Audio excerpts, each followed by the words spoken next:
Mesdames, Messieurs, bonsoir et merci de nous retrouver sur les antennes de la télévision panafricaine pour cette autre édition d'appel sur le continent consacrée à la visite de la ministre française des Armées, Florence Parly, au Niger. Elle s'est entretenue avec le président de la République, son Excellence Mohamed Bazoum, sur l'avenir de la force Barkhane. On le disait d'entrée de jeu, il y a quelques mois, le Niger avait déclaré ne pas être prêt ou ne pas être d'accord à accueillir les éléments de la force Barkhane qui sont stationnés au Mali, mais les chamboulements politiques du côté de l'Afrique de l'Ouest ont poussé les autorités françaises à faire la demande une fois de plus sûrement du côté de Niamey. C'était sûrement la raison de la visite de la ministre française Florence Parly, ministre française des Armées au Niger, pour essayer de convaincre les autorités maliennes d'accueillir les soldats de la force Barkhane qui sont en difficulté au Mali. Nous en parlons donc de cette actualité avec vous et nos invités de l'autre côté de Zoom, notamment notre géopoliticien Luc Michel qui est déjà en direct de Bruxelles et qui est avec nous ce soir. Bonsoir et bienvenue Luc Michel. Bonsoir Junior, bonsoir à Israël Larba mon collègue et bonsoir à nos téléspectateurs. Merci à vous Luc Michel, merci d'avoir répondu présent à cette autre invitation. Larba Israël Ompo est également de la partie. Bonsoir et bienvenue. Bonsoir Junior, bonsoir aux téléspectateurs d'Afrique Média et bonsoir au doyen Luc Michel.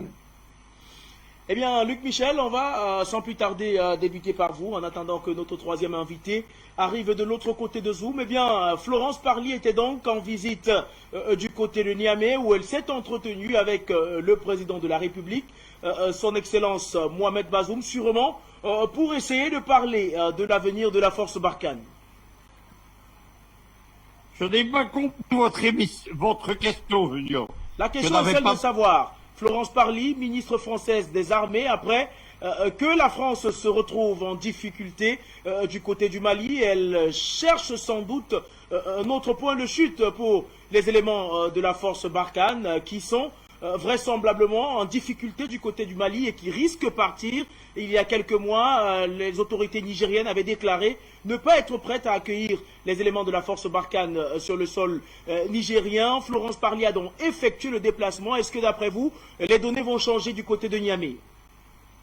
Je ne pense pas beaucoup. Vous savez, en ce moment, la France panique parce qu'elle perd ses positions et Mme Parly essaye de se greffer sur un projet américain.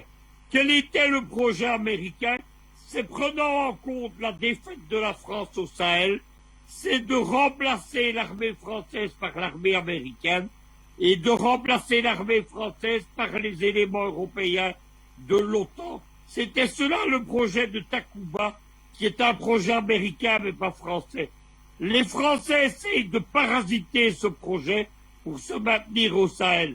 Le Niger de Mohamed Bazoum, c'est la plateforme des Américains dans la région.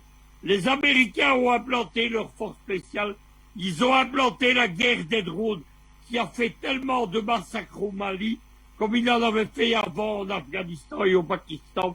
Et les Américains ont implanté des grandes bases de l'OTAN, celles des Allemands et celles des Espagnols par exemple. La France n'ignore pas tout ça, elle tient à se maintenir à tout prix et à venir donc parasiter le projet américain. Je ne pense pas évidemment que Mme Parly obtiendra de grands résultats. Maintenant, il faut savoir une chose, c'est le journal, une radio libre de Paris qui s'appelle Le Fétiche, a révélé aujourd'hui que Mohamed Bazoum était un ancien employé d'une filiale nigériane d'Areva, la multinationale française de l'uranium. Il y a donc des liens. C'est sur cela que Mme Parly va essayer de jouer.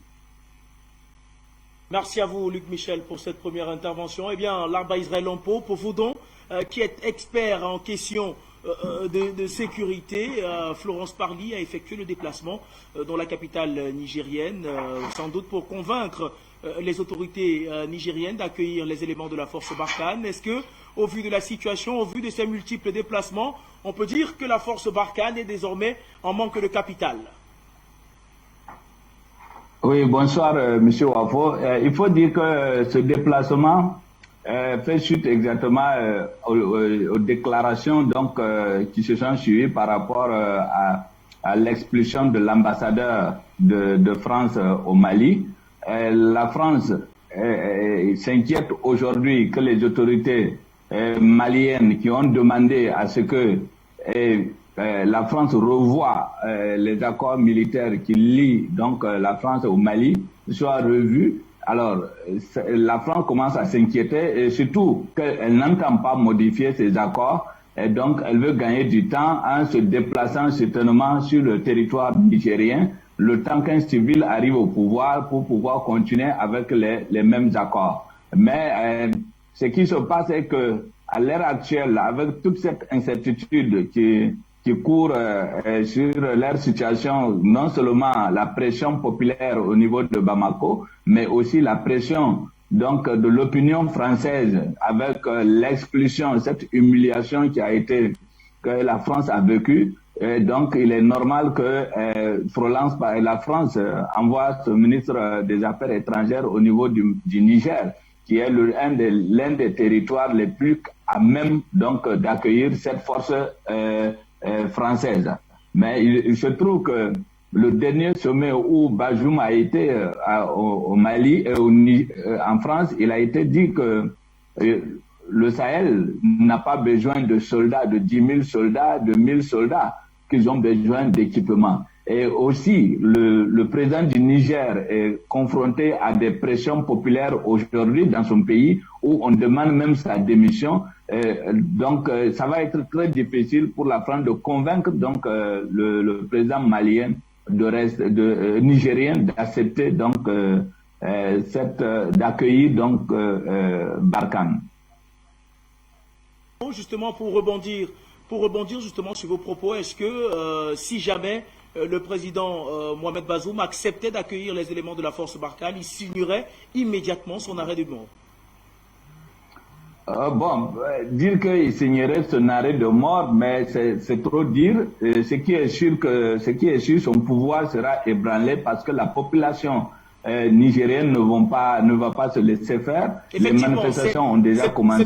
Il y a encore même une programmation de manifestations donc contre cette présence française au niveau du Niger. Alors, Bazoum, à l'heure actuelle, est obligé de marcher sur des jeux. Il est en train de marcher sur les jeux par rapport à sa position d'accueillir donc cette force française qui est Barkhane. Et certainement, la ministre Florence Parly essaiera de mettre la pression sur lui en lui rappelant comment il est arrivé au pouvoir. Du moment où, une semaine avant les élections, il a été à Paris avec son prédécesseur pour recevoir les consignes et ce qui avait permis donc de truquer les élections et rester en place. Il est évident que la présence de cette force française va créer des troubles sociaux au niveau du Niger et s'il ne fait pas attention, il risque de partir soit par la rue, soit par un coup d'État. Merci à vous pour cette autre intervention. Larba Israël Ompo, justement, quand je faisais allusion à l'arrêt de mort du président Mohamed Bazoum, je parlais de la pression que pourrait lui mettre, bien sûr, la population si jamais il acceptait d'accueillir les éléments de la force Barkhane. Eh bien, Luc Michel, je vous retrouve donc de l'autre côté de Bruxelles. Quelle marge de manœuvre reste donc au président Mohamed Bazoum en ce qui concerne cette situation? Il a peu de marge de manœuvre, mais la France en a très peu aussi. Les plus grands journaux français expliquent depuis plusieurs jours que la France n'a plus de politique africaine et que c'est l'échec total de Macron qui serait tombé dans un piège africain. C'est cela la réalité. Vous savez que quand on coupe la tête d'un poulet dans la cour de la ferme, il continue à courir sans tête. C'est à cela que ressemble la diplomatie française, Le Drian, Parly, Macron. Ils essayent dans tous les cas de réagir face à leurs alliés de l'OTAN et face à leurs alliés américains. Tous les jours, le State Department américain et l'Africom communiquent sur la situation au Sahel et ce n'est pas en faveur d'une France qui garderait le contrôle, mais minorisé. Donc je ne vois pas très bien ce que Mme Parly, à part essayer de faire du chantage à Mohamed Bazoum, à qui, et je suis d'accord avec Israël Larba, on va rappeler tout ce qui doit à la France-Afrique, mais à part cela, il est coincé. d'une part entre l'agenda américain qui n'est pas celui de Paris, d'autre part entre l'agenda de l'axe Alger-Moscou-Bamako, et d'autre part enfin envers sa population qui est ralliée au test panafricaniste.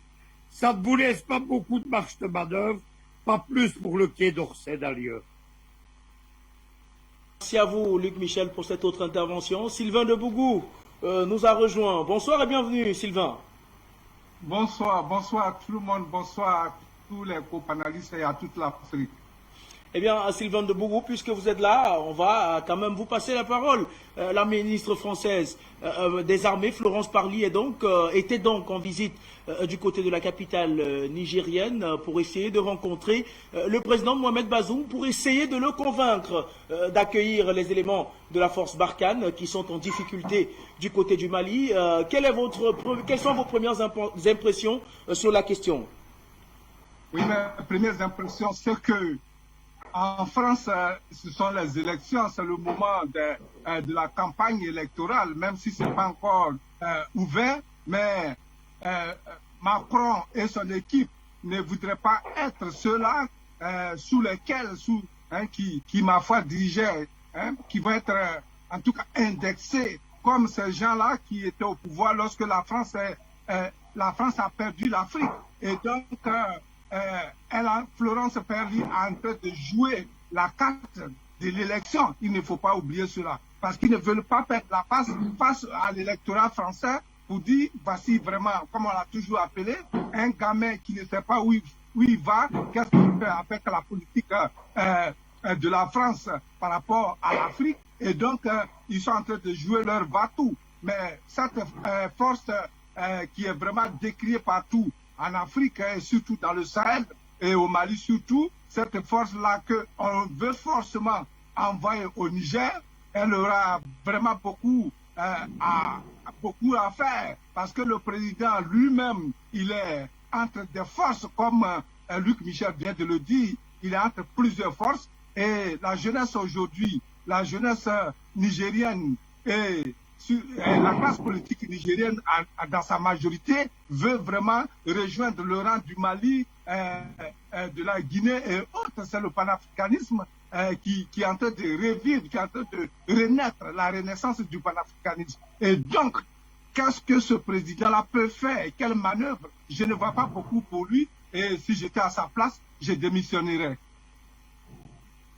À vous, Sylvain de Bougou. Je reviens vers vous donc, cher Larva, pour continuer de parler de cette actualité. Eh bien, Florence Parly va-t-elle peut-être réussir à convaincre le président Mohamed Bazoum? On n'en sait rien. Elle est donc retournée du côté de Paris pour sans doute faire briefing, un compte rendu au président français Emmanuel Macron. Est-ce que dès lors vous comprenez, Larva Israël Lompo, ces Africains-là qui pensent que le président Mohamed Bazoum est un président vassal de la France? Oui, c'est une évidence que le président Bazoum, comme son prédécesseur, était des valets donc de la France, du moment où, même avant, juste comme je le disais, une semaine avant même les élections, il a été présenté par son prédécesseur à Emmanuel Macron à Paris, et ils sont revenus pour organiser des élections dont nous avons tous suivi, des élections truquées et qui l'ont amené au pouvoir. Aujourd'hui, si Bazoum est toujours au pouvoir, qui a été menacé une semaine ou les premières semaines de son élection, menacé d'un coup d'État, s'il est toujours au pouvoir, c'est parce que certainement il y a une main de la France qui essaie de le protéger et de le maintenir. Il se trouve que aujourd'hui la France elle-même qui voulait isoler le Mali se retrouve elle-même en train d'être s'isoler elle-même. Elle est en train de s'isoler elle-même au niveau de l'Europe et même au niveau donc du continent africain. Aujourd'hui, je ne vois pas quel président aujourd'hui va oser encore s'afficher comme il le faisait dans quelques années, s'afficher clairement pour la France et puis avoir une gestion tranquille dans son pays. Alors, le président Bazoum, oui, c'est un valet de la France et il sait aussi qu'il a un peuple qui est désormais debout et qui veut prendre la marche, qui veut continuer la protestation, quitte à ce qu'il tombe s'il continue à s'entêter, à vouloir permettre à la France de se replier pour justifier une quelconque présence sur le Sahel.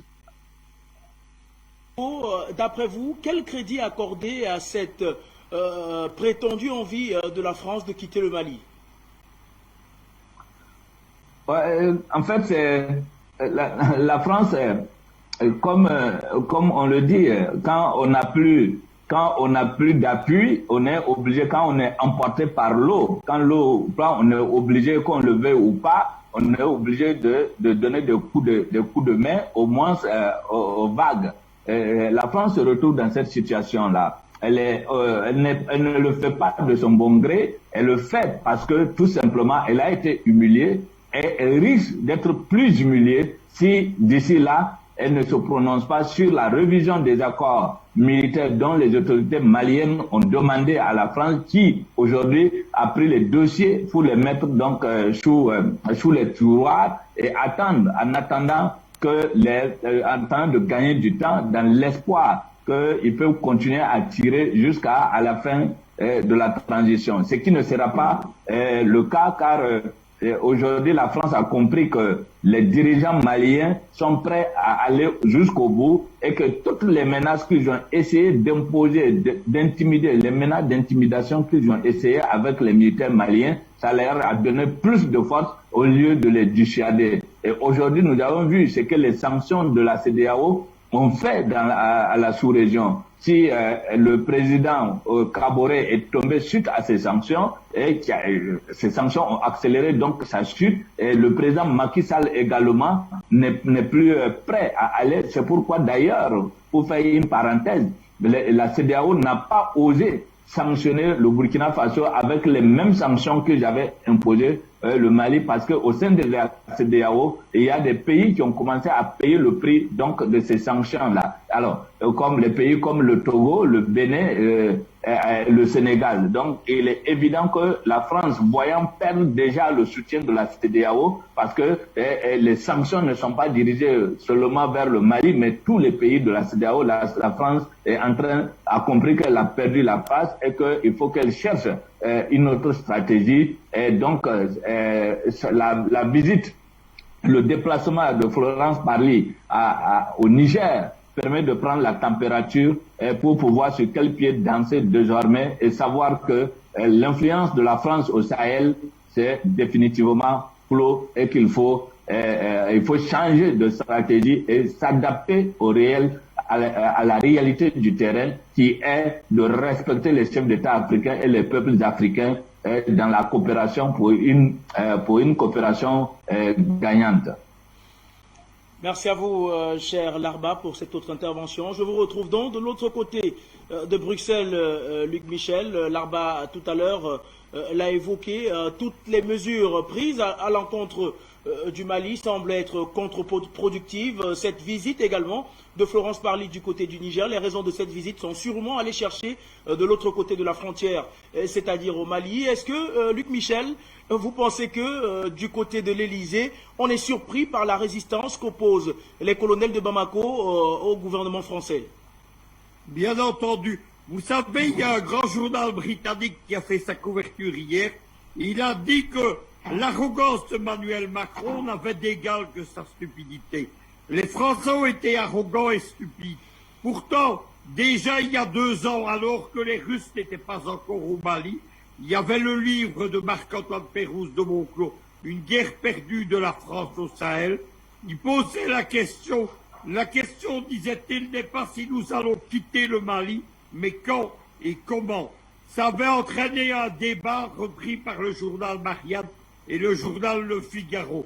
Depuis, les Russes sont arrivés, ils ont aggravé les difficultés de la France et le lâchage de la France par les Américains est intervenu également. Aujourd'hui, les plus grands médias français, malgré les consignes du Quai d'Orsay, ils parlent ouvertement du départ de Barkhane du Mali et du départ des Français.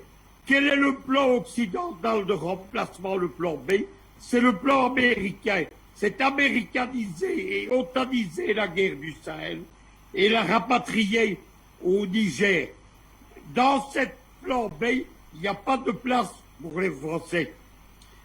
Ce que les Américains veulent, c'est que les Français soient transportés dans la côte de l'Afrique, au Mozambique et en mer Rouge, pour faire la guerre pour leur compte. Mais évidemment, l'impérialisme français sait qu'il ne peut pas lâcher le Mali ou le Niger, notamment pour la production d'uranium, qui lui assure sa propre industrie nucléaire, alors que la France ne produit pas une once d'uranium, contrairement aux Russes de Rosatom, le grand concurrent par exemple, qui arrive avec son uranium en Afrique, qui est produit en Mongolie extérieure. Voilà pourquoi la France, en perte de repère, fait un peu n'importe quoi, du chantage, des menaces, des décisions qui ne sont pas suivies des faits. Pendant ce temps-là, évidemment, Paris se retrouve seul. On a vu que les Danois ont rapatrié leurs forces spéciales après les Suédois. Il y a 3 contingents, notamment les Roumains, qui ne viendront pas intégrer Takuba. C'était la grande idée des Français, c'est d'être les maîtres de Takuba derrière celle-ci. Et ils découvrent que ça ne sera pas le cas. La France, donc, elle a terminé, en tout cas au Mali. Je ne sais pas si elle a terminé dans le reste du Sahel, mais elle a peu d'avenir. Elle a définitivement perdu les esprits et les cœurs, ce qui était le but de toutes les guerres coloniales depuis les années 1950, les guerres d'Algérie et du Cameroun. Merci à vous, Luc Michel. Sylvain de Bougou, Luc Michel vient de le dire, la France a perdu les cœurs des Africains, en tout cas dans les pays dans lesquels elle était présente. On parle beaucoup de lutte contre le terrorisme, c'est un argument qui est constamment avancé quand il faut justifier cette présence-là. Est-ce que, d'après vous, Sylvain de Bougou, au jour d'aujourd'hui, cet argument est encore valide? Non, cet argument n'est pas valide. Pour nous, nous le disons clairement, c'est la France qui fabrique, en tout cas les islamistes, c'est la France qui fabrique les terroristes en Afrique. C'est la France qui découpe les pays africains en mini-morceaux et s'interpose entre les morceaux et déclare des zones à ne pas survoler par l'armée locale. Et pendant ce temps, dans ces zones qu'on ne peut pas survoler, on voit les terroristes qui fleurissent là-bas et que la France, qui est supposée, sur la base des accords militaires, qui est supposée donc d'arrêter ou bien d'éliminer ces forces-là, ces forces nuisibles ne font rien. On a vu le cas en Côte d'Ivoire qui a été divisé en 2, et au Mali, tout près là, on le voit également, où la France ne cache même plus son envie de diviser le Mali en 2 pays. C'est cela la réalité, donc ça ne tient pas. Mais avec les Russes qui viennent d'arriver, en tout cas, l'autorité malienne déclare qu'elle est en train de travailler, en train d'avancer dans la lutte contre le terrorisme. Et qui a armé ces gens? Il y a les documents qui sont un peu partout. Qui a créé cette gangrène au Mali? C'est en tout cas, c'est encore la France qui a armé des gens depuis la Libye, et c'est la conséquence aujourd'hui qui est payée. Des gens, les armes étaient déversées partout. On a toujours décrié cela. Lorsque la France et même l'ONU interviennent dans des zones en retournant ces forces nuisibles à l'Afrique, ne retournent pas avec les armes qu'ils ont prises pour aller, par exemple, entre griffes, libérer le continent africain. Ils laissent ces armes dans les mains des gens qu'ils peuvent manipuler après pour, en tout cas, créer la chaîne sur le terrain. Et c'est cela. Donc, aujourd'hui, le problème de la sécurité, comme quoi il y a des terroristes qui peuvent venir, en tout cas, attaquer l'Europe à partir du Mali ou bien du Sahel ou même de l'Afrique entière, ça ne tient plus debout. Aujourd'hui, tout est décortiqué. Tout le monde comprend aujourd'hui, tout le monde comprend le jeu de la France. La France qui n'a jamais pensé à elle-même sans l'Afrique. La France n'a jamais pensé qu'elle pouvait vivre sans l'Afrique. Alors que, à côté de la France, la grande Allemagne, depuis la Deuxième Guerre mondiale, après avoir perdu ses colonies, est devenue une grande puissance économique et dirige l'euro. C'est cela la réalité. La France n'a jamais réfléchi à se libérer de ses colonies, à marcher sans les colonies. C'est cela la réalité. Et donc la France doit reconnaître que c'est en 1946, c'est Mali, c'est ce pays, le Mali, c'est là-bas le RDR, hein, le grand parti africain s'est formé pour lutter pour l'indépendance, même si elle n'est pas en tout cas profonde. Alors, nous sommes à un retour de l'histoire. Le Mali, numéro 2, et cela, la France a perdu l'Afrique à partir du Mali. Eh bien, Sylvain de Bougou, pour rester justement sur la France, cette France est en délicatesse avec l'Algérie, en délicatesse avec le Mali, en délicatesse avec le Burkina Faso, en délicatesse avec le Niger. Que reste donc à la France en Afrique de l'Ouest au jour d'aujourd'hui? Aujourd'hui, le seul cheval de bataille qui reste à la France, à l'Afrique de l'Ouest, c'est Alassane Dramane Ouattara, le valet de Côte d'Ivoire. C'est lui seul pour le moment, parce que c'est lui qui a un camp militaire à côté de l'aéroport d'Abidjan. Donc c'est le seul valet. Mais nous savons que tout ce qui se passe là va faire une contamination positive. Et Alassane Dramane Ouattara va se retrouver dans le même tissu que tout ce que nous voyons. Alors ce qui reste vraiment à la France, c'est très peu, parce que la Côte d'Ivoire elle seule ne peut pas nourrir l'économie de la France.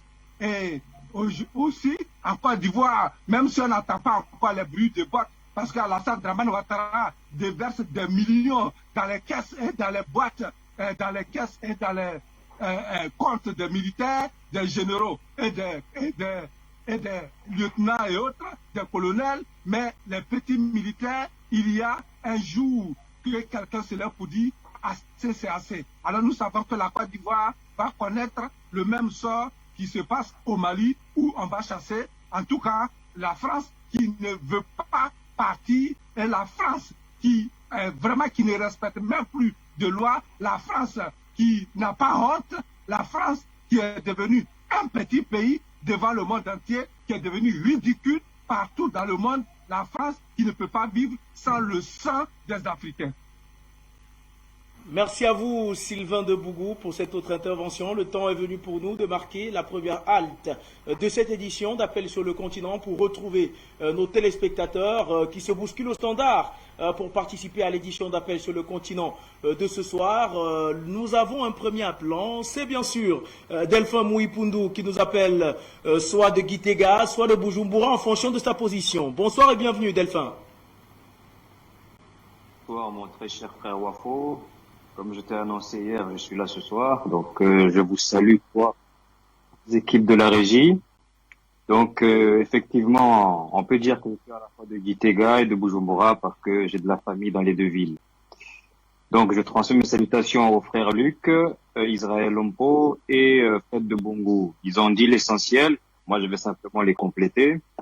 Voyez-vous, en ce moment, dans le cadre, une fois de plus, de la campagne présidentielle française, eh bien, le parti des Verts, ou qu'on appelle aussi les écologistes, sont vent debout contre ce nain géopolitique qui est assis dans le bureau de l'Élysée, parce que, effectivement, comme il n'a plus beaucoup de solutions, il a essayé, d'ailleurs là, que c'est encore plus ironique, lui qui bavardait avec la COP 21, 22, 23, et je ne sais quoi d'autre, il est en train de faire, du moins d'essayer de faire croire à ses compatriotes français d'une part, mais aussi européens, que conserver un peu des nucléaires, à condition de ne pas trop polluer, serait une solution pour que l'Europe récupère un peu d'autonomie et ainsi il prouve ce que nous les panafricanistes nous savons déjà depuis des années, que la France, sans le Niger et le Mali et la Côte d'Ivoire, pour ces trois pays, elle ne vaut rien. Il ne reste plus qu'à lui mettre un aux fesses pour qu'elle dégage des conseils de sécurité des Nations Unies. Donc, les panélistes l'ont dit, c'est un échec patent au Mali. Maintenant, reste à voir comment, je vais être poli ce soir, Monsieur Bazoum va se dépatouiller entre, d'une part, sa propre population, notre frère Israël Lompo est là pour en montrer un exemple. D'un autre côté, la vraie puissance, cette fois-ci c'en est une, les États-Unis, et de l'autre côté, le nain géopolitique qui prétend le menacer. Donc, comme je dis souvent, beaucoup de dirigeants dans la zone CFA sont pris entre deux, on peut dire le cul entre deux chaises, permettez-moi le terme. Ils sont un peu, souvent même pris en retard. C'est aussi le cas de monsieur Macky Sall. Et donc, nous allons suivre tout cela progressivement. Le dernier mot que je pourrais ajouter, c'est que face à la crainte des Danois, des Suédois, des Roumains, c'est aussi un autre échec pour monsieur Macron, et cette fois-ci pour les Européens en général, parce que monsieur Macron parlait d'un embryon d'une armée européenne, et tout cela tombe à plat, et c'est tant mieux pour les panafricanistes. Donc, Afrique Média, le monde c'est nous, et bon courage évidemment à nos frères et sœurs du côté du Niger qui ne devront pas cesser le combat. Donc je vous rends le micro et laisse la parole à d'autres. Une fois de plus, Afrique Média, le monde c'est nous. Merci à vous, cher Delphin Mouipundou, de nous avoir apporté votre contribution à votre suite. Nous avons Jean qui nous appelle des États-Unis. Bonsoir et bienvenue, Jean. Junior, bonsoir. Nous saluons avec référence tous les journalistes d'Afrique Média. Merci pour le travail que vous faites. Merci. Merci pour les techniciens. Nous saluons aussi vos invités, Luc Michel, notre frère de lutte. Nous saluons Sylvain et nous saluons aussi Israël là-bas. Merci pour tous ceux qui interviennent sur Afrique Média. Merci pour le sujet d'aujourd'hui. C'est clair. Vous savez, Luc Michel dit souvent qu'il y a un livre qui est écrit concernant le départ de la France au Sahel. Vous voyez que les gens déjà à leur niveau même là-bas prédictaient ce qui devait arriver à la France. De ce côté, vous devez savoir que ce n'est pas quelque chose de très simple. Et pourtant, la France aujourd'hui persiste et signe et veut rester. C'est une question spirituelle. La France sait que le mal qu'elle a fait aux Africains, un jour viendra, elle va payer. Et les jours viennent déjà, au lieu qu'elle se replie, c'est comme ça que le mal fait. Quand tu fais trop du mal, tu es aveuglé. Et tu penses que tu es dans ton droit. Jusqu'à aujourd'hui, la France ne sait pas que sur toute la terre, les Africains qui se sont répandus sont contre ce qu'elle fait. Même l'Amérique, mes chers frères, ne les acceptez pas. Ce sont tous des manipulateurs. L'Amérique a couvert la France. C'est ça que nous devons avoir le courage de le dire. Et je le dis. Alors, pour ce qui concerne le Mali, nous encourageons vivement la population malienne et surtout les autorités à se sacrifier pour que la France quitte complètement avec ses intérêts. Si la France va venir, les gens l'ont déjà dit, si la France veut faire des business en Afrique, elle doit faire cela avec à part égale et aussi d'abord elle devait payer les dommages. Je dis bien, elle devait payer la France avec ses emballés. Ils doivent d'abord payer les dommages qu'ils ont infligés à l'Afrique. Pour le Burkina Faso, nous interpellons les nouveaux dirigeants de ne pas céder à la séduction de Lucifer et d'être vigilants, de ne pas avoir pitié pour bloquer les affaires, les business des Français au Burkina. Faut pas lésiner, il n'y a pas de pitié pour ceux-là. Ils doivent payer le prix. Et c'est le moment. Soyez très très vigilants. Bolloré ne peut pas rester chez vous. Vous savez ce que je dis. Il ne peut pas rester chez vous et vous allez devenir quelqu'un. Voilà les pilleurs. Voilà les buveurs de sang. Ils vont avoir l'air d'être... on devait avoir pitié de... Non. Il ne faut pas avoir pitié de ceux-là. Veillez sur leur business et il faut appliquer les tâches qu'il faut. Et vous savez ce que j'ai dit, Dieu vous aidera. Concernant le Niger, Bazoum, je vais te donner un conseil. Tu ne me connais pas. Faut voir l'atmosphère et le feu qui vient des populations africaines. Parce que nous sommes tous enragés maintenant, pas d'une façon déboussolée, mais bien ordonnée partout sur toute la terre. Bazoum, tu es petit pour pouvoir résister. Il ne faut pas sur Ouattara. Il faut plier tes affaires. Soit tu démissionnes, ou bien tu ne sais pas ce que tu as fait pour rejoindre là où tu as tes trésors, pour mieux jouir et laisser la population pour de se libérer de ce carcan qui est la France et ses alliés, surtout l'Amérique aussi. Alors, le Tchad, faut pas accepter la division. Vous connaissez déjà ce que la France a fait, même jusqu'à tuer Idriss Déby récemment. Ne lésinez pas, il n'y a pas de cette diplomatie de mensonge, il faut cesser de faire cela. Dites, si maman, si tu ne veux pas faire le jeu, il faut plier bagage. Et ces généraux qui t'entourent, qui sont des francs-maçons, il faut leur dire, le temps est venu pour que Lucifer quitte le continent africain. Merci Junior Afo, nous avertissons le Bénin, le Togo, je ne sais pas, mais ça va venir. Et la lutte continue. N'ayons pas peur, soyons très très vigilants. Et que Dieu vous bénisse. Merci. Merci à vous également, cher Jean, d'avoir tenu à apporter votre contribution. On va rester au standard pour prendre cet autre appelant du Cameroun. Bonsoir et bienvenue. Oui, bonsoir monsieur.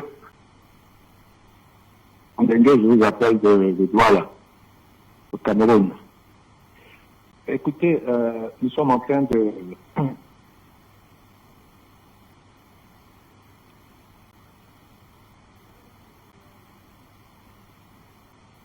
C'est un cas du 1885. Mais il faudrait rappeler clairement le contenu de cette conférence qu'on peut résumer en une phrase. La conférence de Berlin a consisté, n'est-ce pas, collaboration européenne dans le cadre du partage de l'Afrique. C'est ainsi que même nos enfants devraient retenir la conférence de Berlin.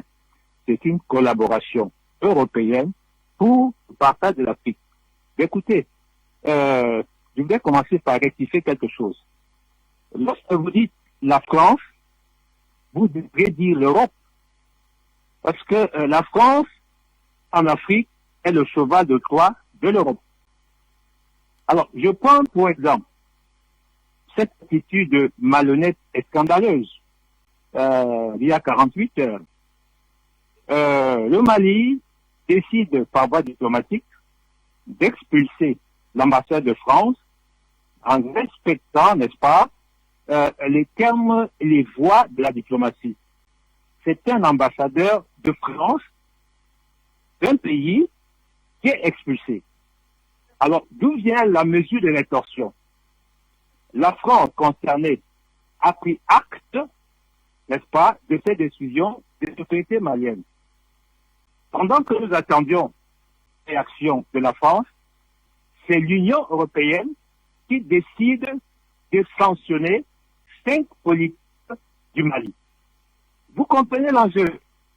C'est-à-dire que faisons très attention lorsque nous voulons sous-estimer la France.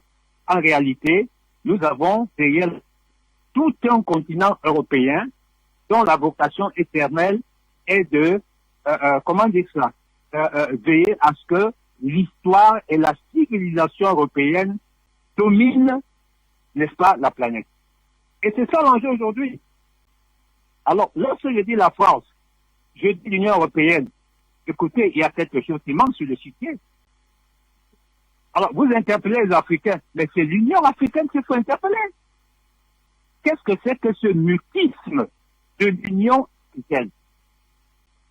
L'Union africaine, un véritable machin, une coquille vide, de fonctionnaires qui sont au service de bons services. Écoutez, les propos n'engagent que moi. C'est une voix de quel dirigeant? Et vous comprenez que la situation du Mali devrait concerner l'Union africaine. Et lorsque vous regardez l'agenda, le déroulement de la réaction à ce moment l'Union africaine entend faire, mais les carreaux sont cuits, les carreaux sont cuits. Bon, c'est ce que je dis qu'il y a quelque chose d'acceptable. Le changement de pouvoir, ça vous fait à un continent européen, ça qui a été envahi. Lorsque la France a créé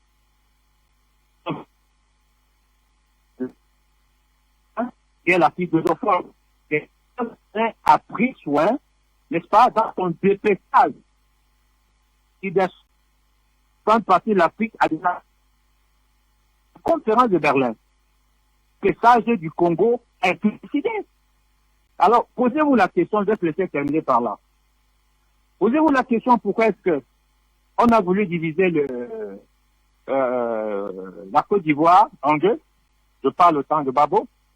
Ça n'a pas marché. On est en train de vouloir dépêcher le Mali. Faites un peu la carte des pays francophones. Ils sont en voie de dépêchage par la France avec l'onction de l'Union européenne. Donc lorsque nous dénonçons la France, dénonçons vertement le comportement des Européens. Qui sont les Européens? On les connaît. L'Italie, le Portugal, si vous voulez l'Occident de manière générale, les États-Unis. Voilà les véritables ennemis de l'Afrique. Il ne faudrait pas que la France, ici, vienne nous faire le bisou et que de l'autre côté, les Américains nous paillapent. Des bonnets blancs et blancs bonnets. Alors, ces Africains, ne crions pas trop victoire. L'Afrique est attaquée par l'Europe pour un retour à l'esclavage. Et c'est ça l'enjeu aujourd'hui. Merci et bonne continuation.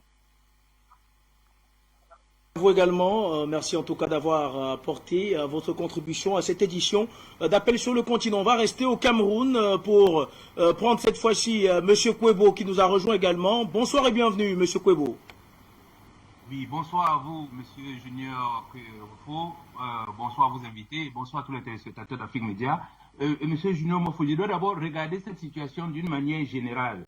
La situation générale est claire. La France n'a jamais décolonisé. Tout chef d'État qui refuse de suivre les instructions de la France est balayé. C'est ce qu'on a fait avec les Sankara jusqu'à Gbagbo. Mais ceux qui acceptent d'appliquer les instructions de la France à la lettre restent au pouvoir à vie.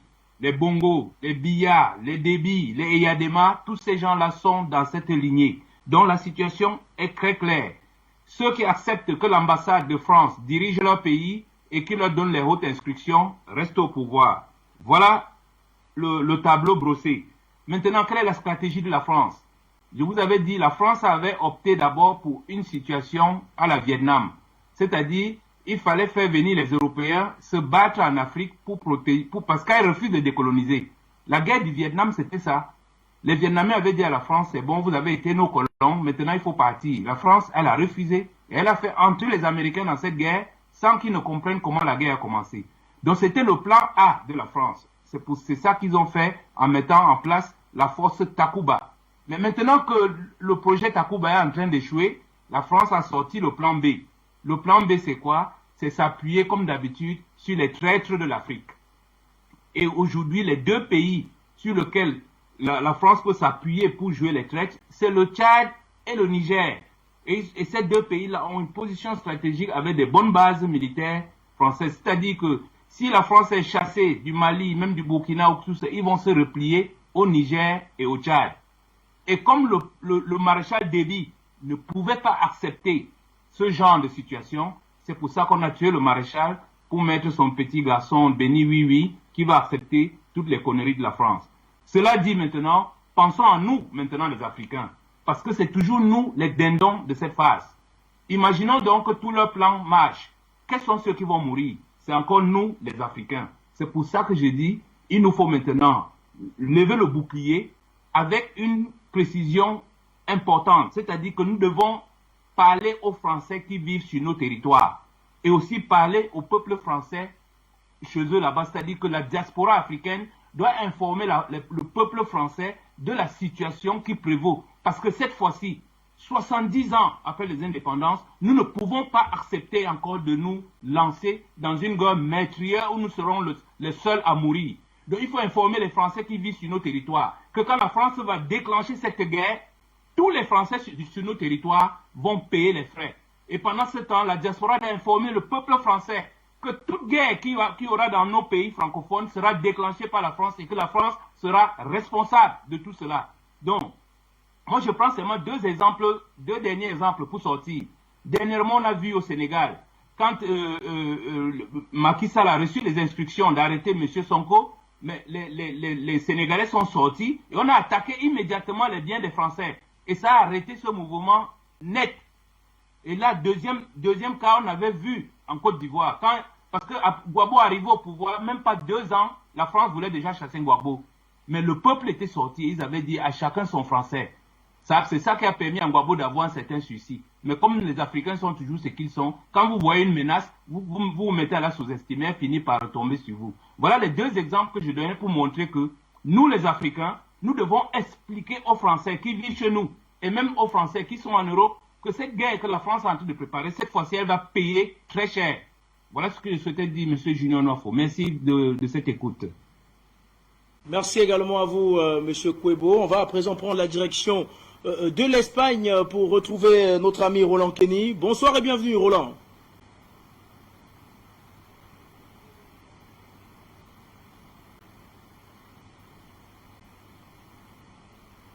Allô?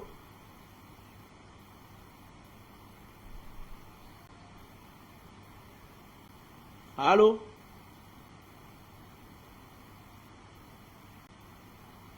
Est-ce que Roland est là? Allez-y, Roland, nous vous écoutons.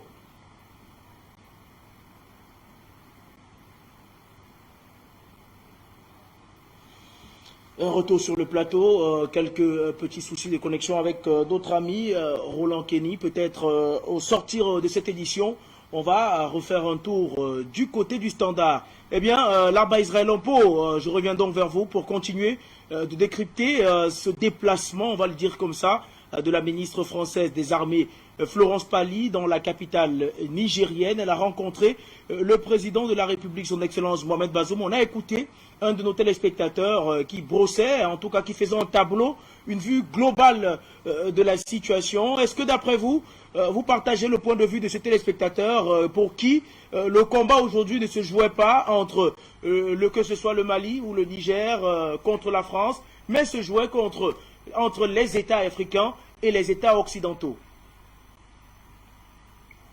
Oui, effectivement, c'est le conflit qui est éclaté, on peut l'appeler ainsi, ne concerne pas uniquement la France, parce que en fait, en réalité, la France a toujours traîné derrière elle tous les pays européens. Vous avez vu comment la France a manœuvré pour imposer donc l'intégration du franc CFA à l'euro, et donc c'est tous les pays européens qui en profitent donc de cette situation de franc CFA.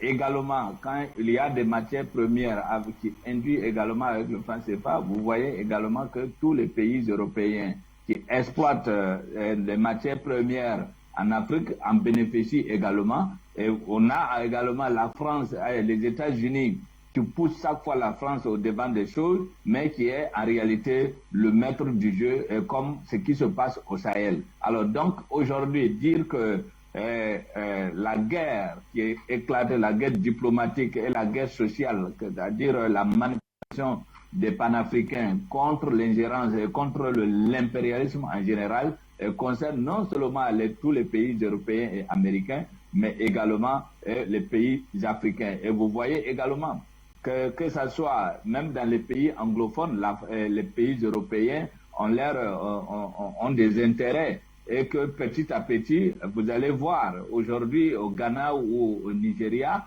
les choses ne sont plus comme avant. Et donc aujourd'hui, c'est un conflit qui est engagé et qui concerne tous les Africains et tous les pays européens. Et je pense que c'est l'occasion pour les pays africains, grâce au réseau de communication qui est très diversifié aujourd'hui, on ne peut plus avoir de traités ou d'accords automates secrets qui restaient entre les mains des États. Et je pense que cet aspect a échappé à la France et qui fait qu'aujourd'hui, la France n'arrive pas, elle qui a les difficultés de se renouveler, de renouveler ses principes de politique extérieure vis-à-vis des pays africains. Alors, elle finira par comprendre dans la douleur parce qu'à l'heure actuelle, je ne vois pas encore un président africain qui continuera à vouloir plaire à la France au détriment de son peuple et qui pourra rester aussi longtemps qu'il voudrait.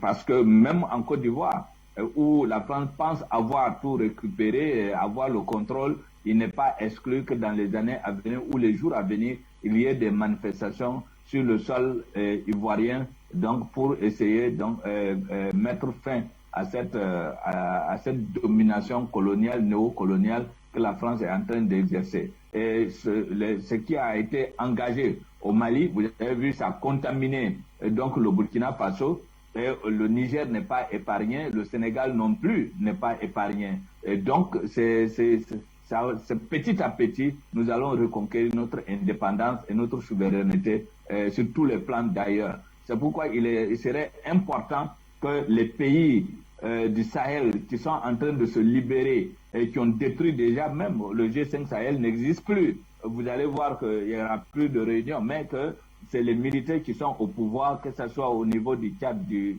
Niger, du Mali et du Burkina. Il faut qu'ils arrivent à créer quelque chose de fort pour permettre à une coalition militaire et monétaire, et ainsi les autres pays petit à petit vont rejoindre et nous allons en finir complètement avec la France, l'Amérique et les Occidentaux, et nous aurons des coopérations saines, décomplexées de part et d'autre. Et c'est en ce moment-là que nous allons, l'Afrique aussi, l'Africain aussi sera respecté hors du continent. Dans le cas contraire, si nous échouons cette fois-ci, c'est parti pour encore 1000 ans de lutte. Merci à vous, Larba Israël Lampo. Luc Michel, je vous retrouve donc en direct de Bruxelles.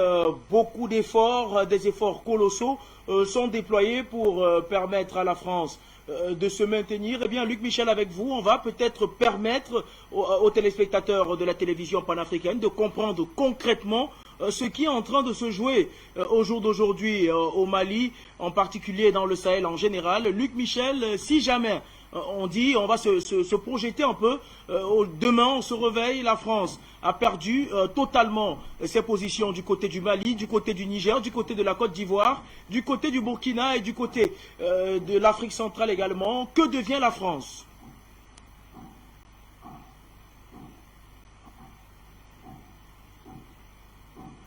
Ouvrez votre micro, Luc Michel.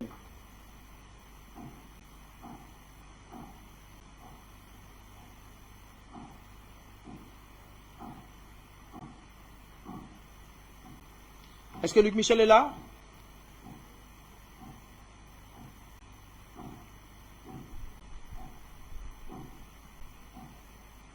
Eh bien, faisait tout ce qu'elle voulait. Il faut suivre l'actualité. Il y a eu une manifestation aujourd'hui à Bamako. Les rues étaient couvertes de drapeaux russes, chinois. Aujourd'hui, il y a un autre événement important. C'est l'arrivée de Poutine à Pékin pour rencontrer Xi Jinping et présider ensemble les Jeux olympiques d'hiver que les Occidentaux, les Américains, les Français, les Britanniques, les Allemands avaient la prétention de boycotter. Longtemps, les Américains ont espéré qu'ils allaient opposer la Russie et la Chine. Et aujourd'hui, au contraire, c'est une alliance géopolitique Pékin-Washington, Pékin-Moscou, mais en plus, c'est une alliance personnelle entre Xi Jinping et Poutine. Ça change tout. Le retour des Russes en Afrique à partir de 2016, l'arrivée des Iraniens à partir de 2018, les positions géopolitiques aujourd'hui de la Chine qui n'en avait pas dans le passé, ça change évidemment toute la donne. Les Africains ont de puissants ennemis et ils sont capables aujourd'hui de faire le bras de fer avec les Occidentaux. Les Français n'ont pas compris ça. Ils croient qu'ils sont encore dans la position dominante des années 2010-2015. Ils croient qu'ils sont toujours le gendarme de l'Afrique pour les Américains ou le shérif de l'Afrique, disait Donald Trump. Ils n'ont pas compris que même les Américains ne veulent plus d'eux. J'écoutais les téléspectateurs, ils ne se rendent pas compte de ce qu'est le bloc américano-occidental. Le bloc américano-occidental, il est organisé au cours d'une économie dominante, l'économie américaine et nord-américaine. C'est eux qui contrôlent la finance, qui contrôlent les mécanismes économiques, qui contrôlent les mécanismes militaires de l'OTAN du Proche-Orient et de l'OTAN du Pacifique qu'on appelle le Quad. Entre 1917 et 1943, l'Europe a perdu définitivement la domination du monde. Qu'est-ce que c'est l'Europe aujourd'hui? C'est la première des colonies américaines, une colonie qui elle-même contrôle les colonies africaines. En s'attaquant au ventre mou de l'impérialisme occidental, qui est la France, les Russes, les Chinois et les Iraniens, ils ont frappé où ça faisait mal. Après les Français, ce sont l'OTAN et les Américains qui vont déguerpir. Merci à vous, Luc Michel, pour cette autre intervention. Sylvain de Bougou, on vous retrouve donc de l'autre côté pour continuer d'évoquer cette visite de la ministre française Florence Parly du côté du Niger, où elle a rencontré son Excellence Mohamed Bazoum, qui, faut-il le rappeler également, en délicatesse au vu de la pression mise sur lui par le peuple nigérien. Sylvain de Bougou, quand on regarde un peu le paysage politique du côté du Niger, on voit les développements, on voit les réactions des populations de ce côté-là qui sont similaires aux réactions du côté du Mali, similaires aux réactions du côté du Burkina Faso. Et bien dans les autres pays de l'Afrique de l'Ouest, comment comprendre que la contagion n'arrive pas à se faire? Comment comprendre que le vent de l'Ouest qui a débuté du côté du Mali n'arrive pas à souffler sur les autres pays de l'Afrique de l'Ouest? Oui. Junior, il faut comprendre que, comme je le disais tantôt, aujourd'hui, par exemple, lorsqu'on prend entre griffes le grand pays de l'Afrique de l'Ouest francophone, je veux dire, la Côte d'Ivoire, c'est ouvertement, vous avez suivi toutes les années comment Alassane Dramane Ouattara a récompensé ces rebelles qui l'ont mis au pouvoir à coups de millions. Comment Alassane Dramane Ouattara a démantelé l'armée ivoirienne, et des jeunes militaires, des jeunes caporaux qui pouvaient revendiquer une liberté au nom du peuple. Ces jeunes-là ont été mis à la retraite anticipée. Mes excuses. Et donc, vous voyez que l'armée a été muselée. Et les dernières informations que nous avons, tout l'armement de l'armée ivoirienne est aux mains du 43e BIMA, c'est-à-dire l'armée française en Côte d'Ivoire. C'est un peu cela. Donc, la Côte d'Ivoire, les gens qui sont en treillis portent des treillis pour rien, pour faire peur à la population. Sinon, en réalité, la Côte d'Ivoire n'a pas une armée à elle. C'est l'armée française qui chaque jour est renforcée par d'autres contingents qui arrivent chaque jour en Côte d'Ivoire, c'est-à-dire à Abidjan. C'est donc cette armée française qui dirige la Côte d'Ivoire.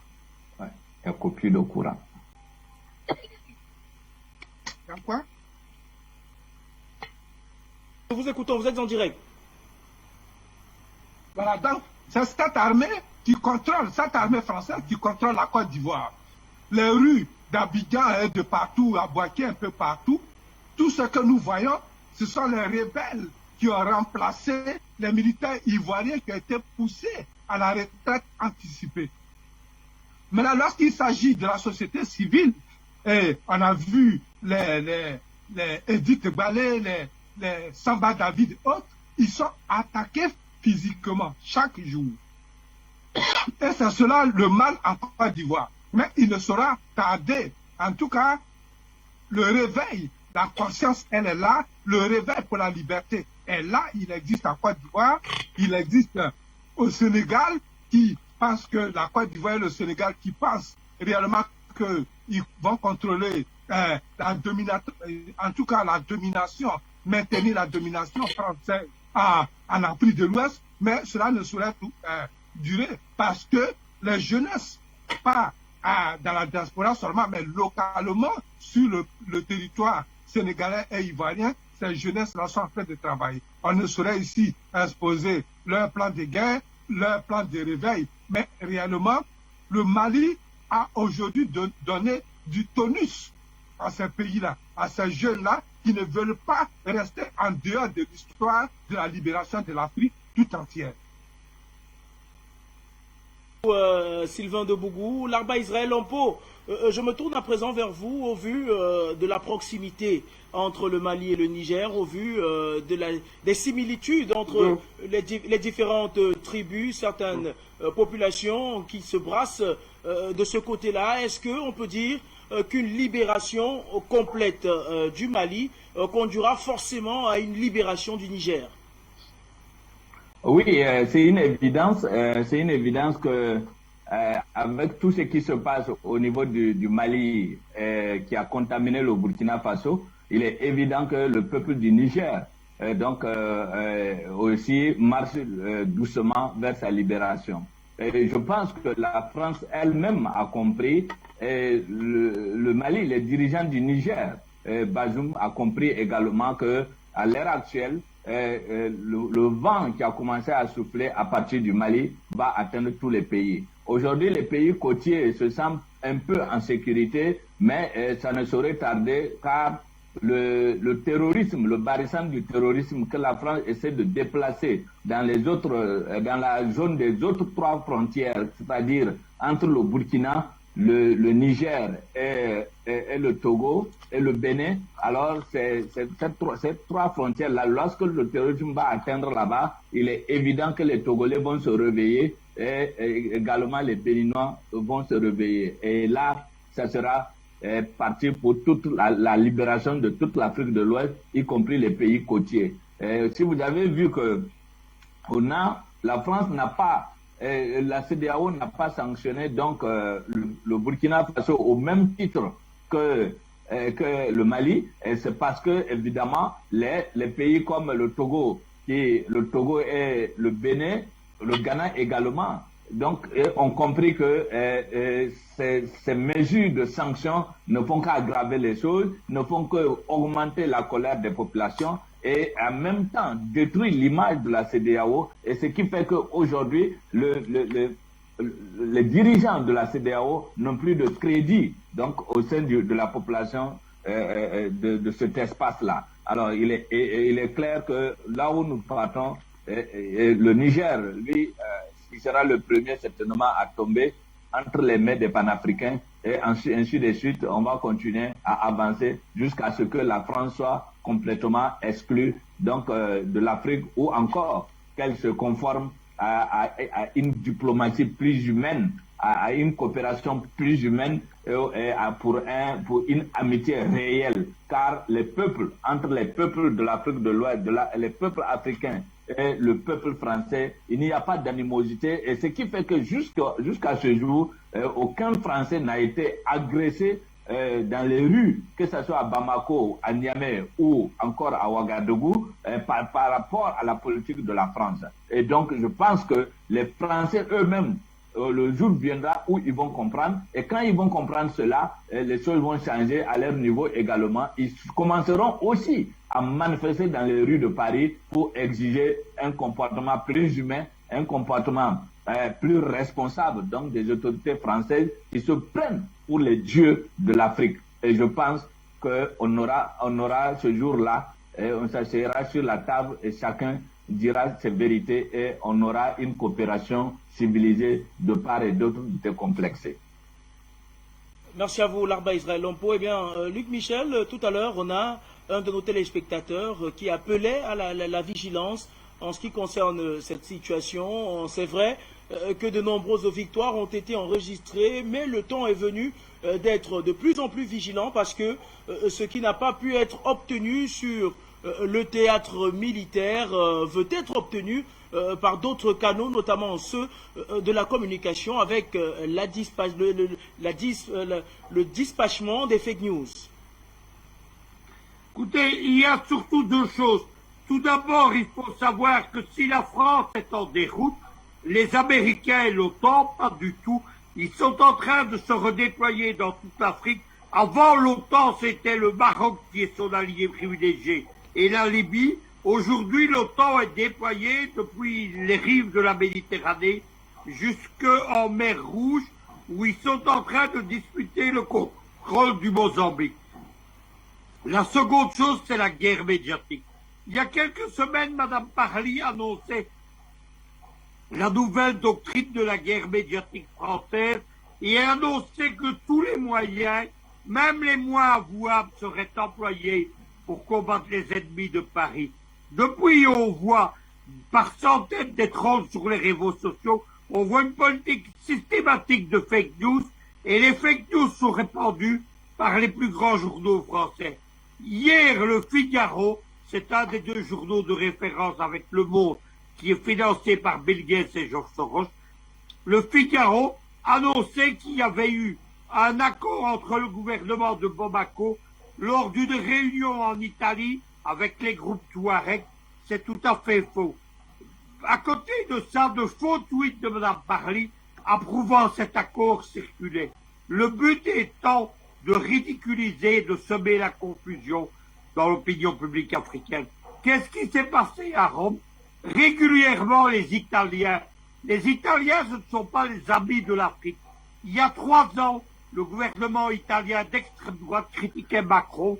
Ils ne sont plus au pouvoir. Ceux qui sont au pouvoir aujourd'hui, ce sont les amis de Macron, ce sont des libéraux comme nous.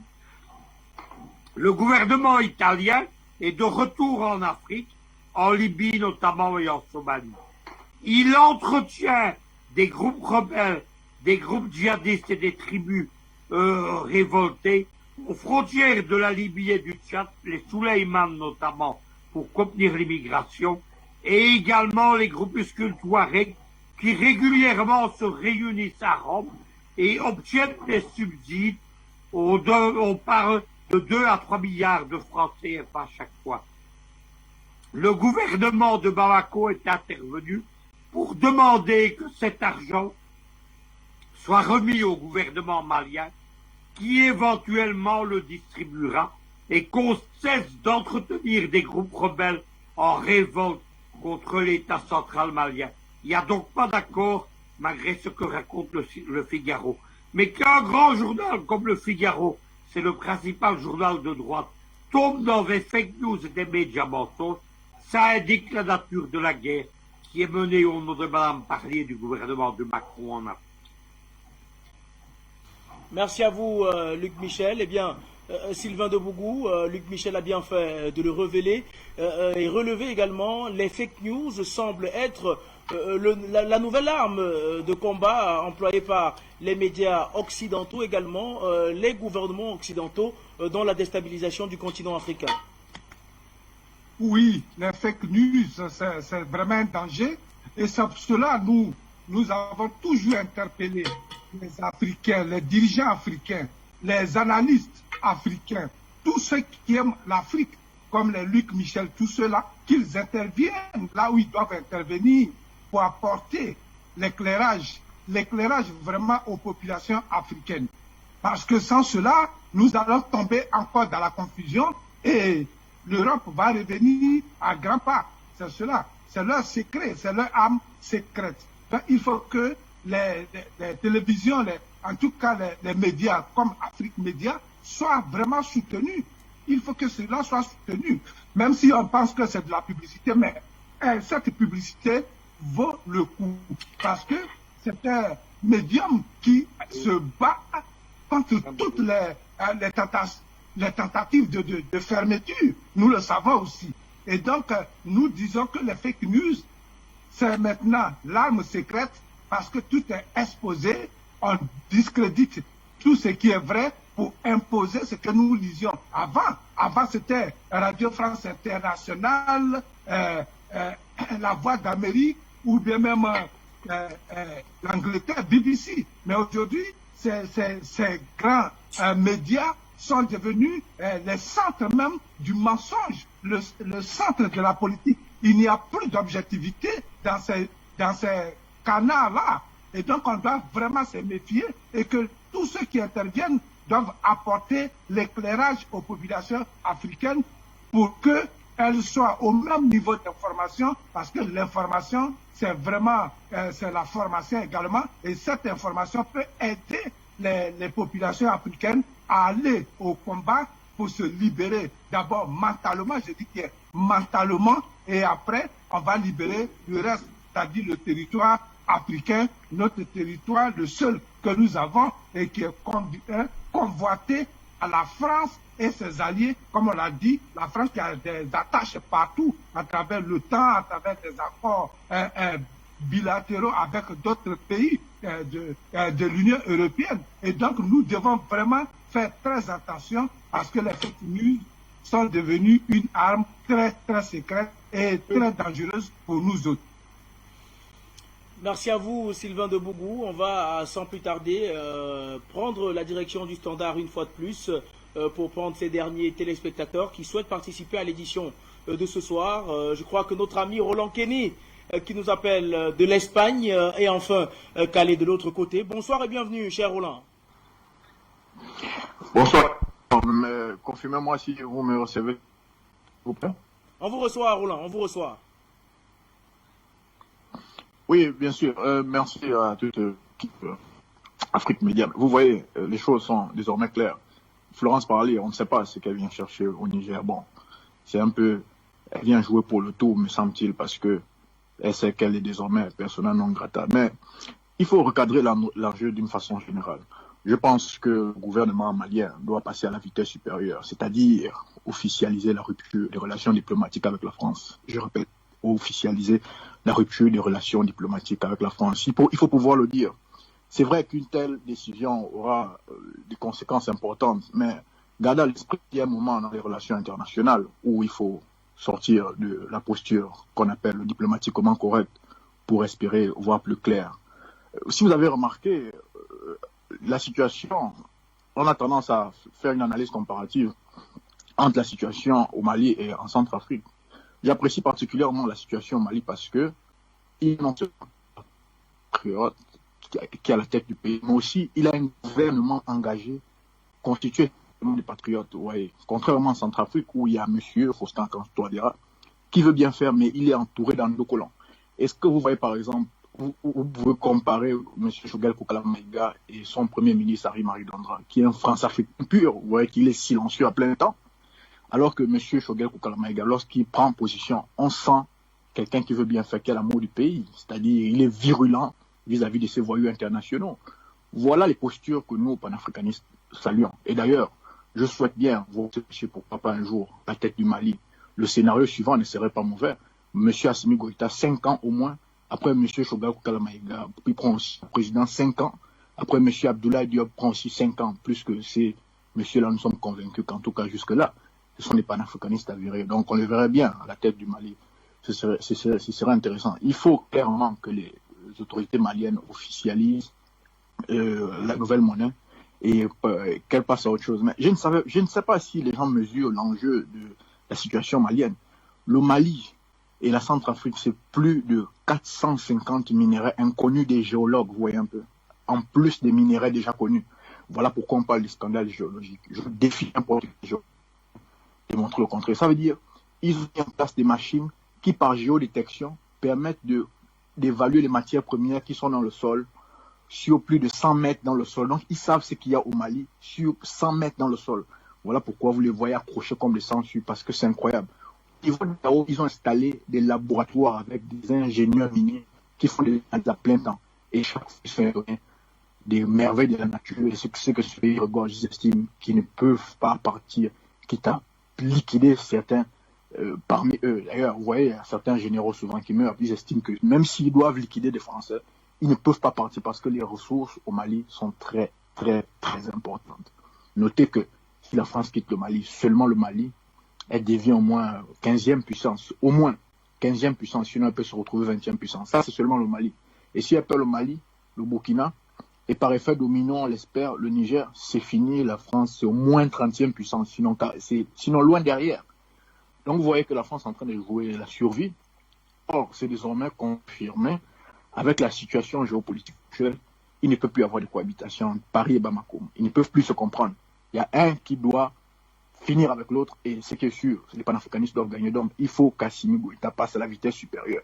Même si on lui ferme le robinet au niveau du FMI, gardez une chose à l'esprit, c'est que le FMI a besoin de collaborer avec des pays qui ont des matières premières pour exister. Donc même si on leur ferme la route des prêts, les emprunts et tout, avec la nouvelle monnaie, le FMI va revenir par la porte de derrière dans la nuit pour venir dire, bon écoutez, nous maintenant c'est les Américains, voilà on vous donne l'argent en avance, on fait comme ça. Vous voyez un peu l'affaire de la France, c'est fini, nous pouvons l'affirmer, sans risque de se tromper. Merci. Merci à vous également, cher Roland Kenny. Merci en tout cas d'avoir apporté votre contribution. On va rester au standard pour prendre notre appelant.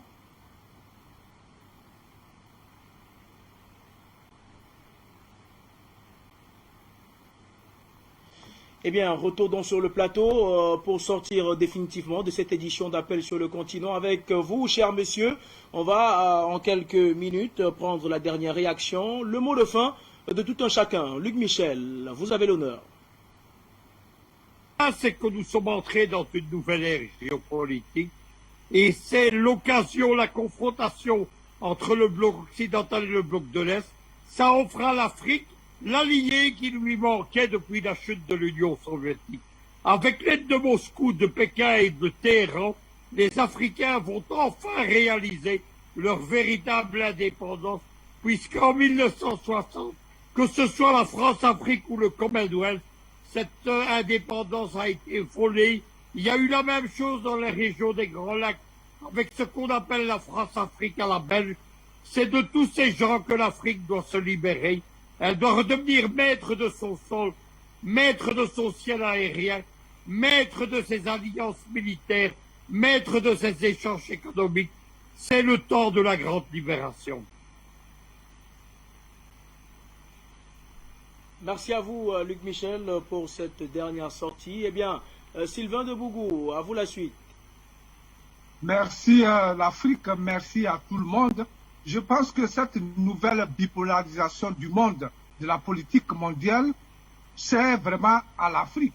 Et donc l'Afrique doit vraiment se fondre, et surtout même dans les organisations, je dirais, régionales africaines, nous devons repenser ces organisations qui, ma foi, ne servent rien à l'Afrique, qui, ma foi, sont les mains droites, comme le dit des impérialistes comme la France ou bien l'ONU, lorsqu'on pense que dans cette affaire du Sahel, du Mali, l'Union africaine reste muette comme une carpe morte, on ne sait pas quel rôle cet organisme-là joue pour les Africains. Et donc, tout cela doit être vraiment fondu pour reconstruire quelque chose de sérieux qui se batte vraiment pour l'Afrique. Alors, je dis, c'est une occasion pour nous, avec tout ce qui se passe au Mali, le Mali qui est devenu aujourd'hui l'épicentre de notre liberté, l'épicentre de notre disparition. Donc, il y a deux équations ici. Nous ne voulons pas disparaître. Saisissons cette occasion. La France qui se plaît déjà, qui pleure de son humiliation, pendant que nous entassons, nous enterrons nos cadavres, nous disons que c'est le moment où jamais que l'Afrique doit profiter, le moment duquel on doit profiter pour se libérer. Le Mali, comme en 1946, je le disais, c'est le Mali, encore une fois de plus, pour que l'Afrique se libère. Je vous salue, l'Afrique, le monde, Afrique Média, c'est toujours nous. Merci à vous, Sylvain de Bougou. Eh bien, l'Arba Israël Lampo, on va définitivement sortir avec vous au soir de la nuit, dans toutes les difficultés. Petit pays, on va dire grand pays, pas petit pays, un grand pays comme le Mali a su montrer la lueur d'espoir à toute l'Afrique de l'Ouest en combattant, en allant au four et au moulin pour essayer de combattre l'impérialisme français. Oui, il faut dire que ce que je vais dire par rapport à ça, nous les Africains, souvent, nous avons cette erreur de commettre à ne pas asseoir la prévoyance donc dans nos actions. Et je pense qu'il serait important, comme conseil que je peux donner aux dirigeants maliens, c'est de préparer parmi ceux qui sont aujourd'hui à la tête du Mali, que ce soit Sogla Maïga ou encore le ministre des Affaires étrangères qui est donc aux affaires aujourd'hui au niveau du gouvernement malien, qu'il fasse un programme pour que à 6 mois avant la transition, que un d'eux puisse démissionner donc pour aller diriger son parti politique afin de pouvoir participer aux élections et de pouvoir prendre le pouvoir. Et quand ils vont prendre le pouvoir, il pourra ensuite nommer donc Assimi Goïta comme vice-président pour continuer à asseoir ce qu'ils ont commencé jusqu'à ce que le Mali devienne véritablement indépendant et prenne toute sa place de puissance au niveau de l'Afrique. Et c'est en ce moment-là que la libération totale de l'Afrique va partir véritablement à partir du Mali. Mais si on fait l'erreur et qu'on organise des élections et qu'on laisse le libre choix à tout vautour, donc manipulé par Paris, revenir au pouvoir, tout l'effort qu'ils auraient fourni tombera à l'eau. Et donc, il est important également du côté du Burkina que les dirigeants actuels qui sont au pouvoir et qui sont en train de travailler, on voit en sourdine, qu'ils puissent rentrer en contact avec les autorités maliennes de l'heure pour qu'ils puissent asseoir également une coopération militaire et une coopération politique qui va dans le sens donc de l'unité africaine pour qu'ensemble nous puissions briser ces barrières qui nous ont été imposées par l'impérialisme dans le but de nous dominer. Alors donc, nous pouvons un jour se souvenir de ces heures-là pour en faire une vraie histoire que nous allons l'écrire nous-mêmes pour l'Afrique, pour la postérité. Et je pense que c'est très important que les différents dirigeants, que ce soit au niveau du Mali, au niveau du Burkina ou encore au niveau de la Guinée, qu'ils commencent à penser l'après-transition, qui sont ceux qui seront qualifiés pour diriger donc l'après-transition, pour qu'on ne retombe pas dans cet esprit de néocolonialisme et dans les mains de ce vautour. Merci Afrique Média, le monde chez nous. Merci à vous également, cher monsieur. Merci à vous, Larba Israël Lompo. Merci à vous, Sylvain Debougou. Merci également à vous, Luc Michel, de nous avoir accompagnés tout au long de cette édition d'Appel sur le continent, la dernière sortie de la semaine. Merci, chers téléspectateurs, de nous avoir suivis. Merci également à toute l'équipe technique qui a travaillé pour la réussite de cette émission. Restez bien sûr sur Afrique Média, car nos programmes se poursuivent. Quant à moi, je vous retrouve pour d'autres éditions, toujours sur la télévision panafricaine. Mesdames et messieurs, bonsoir.